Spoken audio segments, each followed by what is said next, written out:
Mr. Charlie Woods. The world's been talking about this little kid, so let's take a look at his golf swing. You'll notice in the setup it's very similar to Tiger's in the fact that his shoulders are open relative to his feet line. I would venture to say that Charlie is doing this in an effort to try to get the club a little bit more on top of the plane, as does Tiger. So from the setup to takeaway, you'll notice there's not really much to say about here. The hips have started to open up. The club head is in line with the hands there. But I do want you to notice from this position here into the top of the backswing, just watch his right hip pocket on his pants. There's not really a whole lot of hip rotation at all going on there.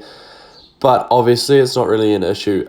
It would only be an issue if those hands didn't get deep enough or behind him enough, and he would need to add in some hip rotation. But if he were to add in some more hip rotation here, all that would do is move the arm structure more behind him and get him more trapped underneath. Something very similar to Collin Morikawa's move from this position here to that position there. Those hips don't really move. However, what is very different to Collin Morikawa's swing is that his wrist angle here, his lead wrist angle, and the club face alignment is a lot different. Charlie's is a lot more open relative to Collin's. And the reason why is that Charlie doesn't have as much speed as Collin.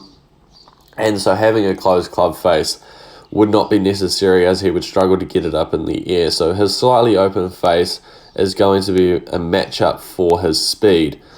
So in the downswing, you'll notice that those hands work quite far behind him and that lead arm gets a little bit trapped underneath him. That's why I say I would imagine that he's trying to set up with those shoulders a bit open just to offset that sort of move he has in the downswing where he gets those hands working behind him. That club shallows unbelievably well, almost too well, and that club gets a little bit stuck underneath there. You see that the club head is behind the hands there.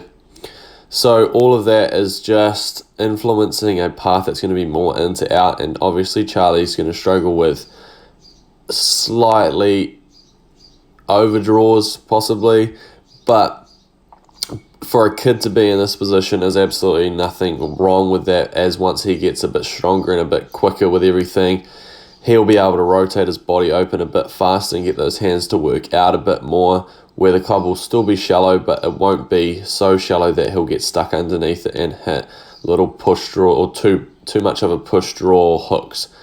But other than that, Charlie's swing is absolutely incredible. It's awesome to see him and Tiger competing, and there's no doubt we're going to see more of this kid in the future.